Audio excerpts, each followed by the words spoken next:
Hello, thank you for joining us this week for Mental Health Monday. We are glad to spend a few minutes with you today. Our focus for today's video is irritability.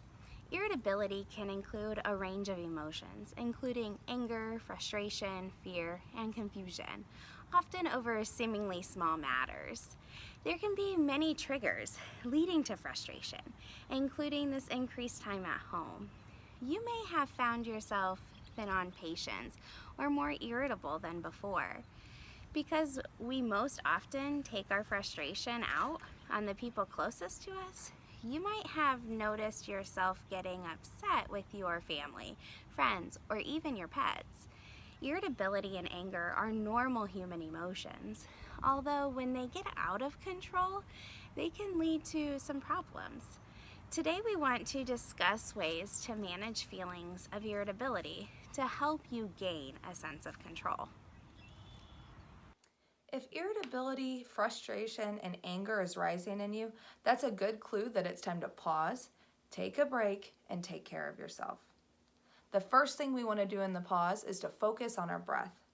Now, I know that this gets said a lot, but that's because it's so helpful.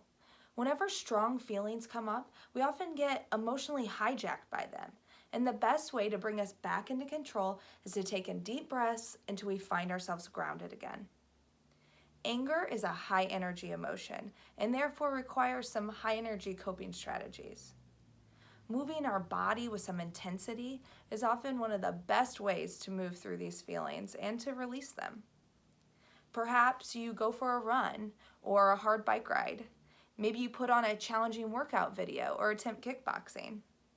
Whatever you choose, just give something a try. Most people notice a quick improvement in their emotional state after engaging in physical activity. Remember to acknowledge that you have needs too. All emotions are just a reminder that something important is happening and asking us to pay attention. So what is the best way for you to do that?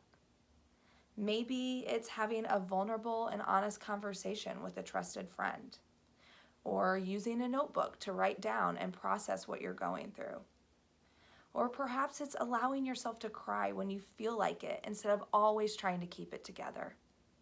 Give yourself permission to feel it so you can heal it and then let it go.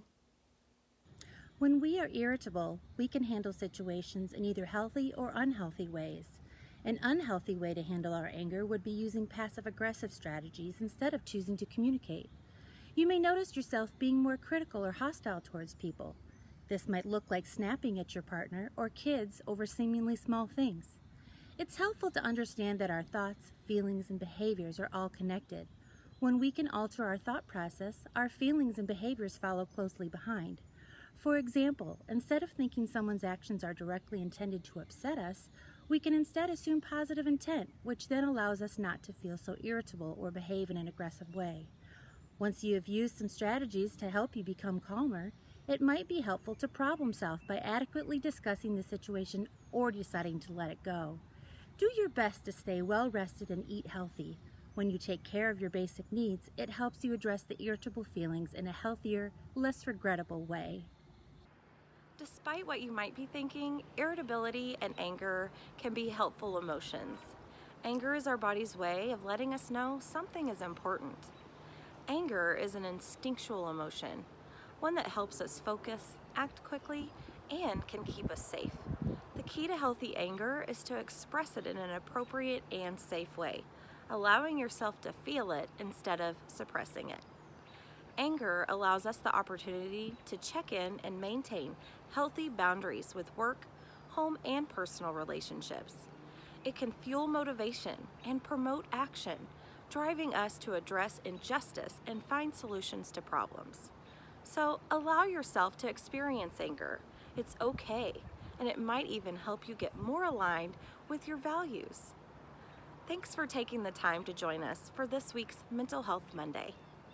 We look forward to being with you again next week to continue to offer support. In the meantime, if you're in need of further mental health resources, please reach out to your school's mental wellness provider or contact the community resources listed here. See you next week. Bye.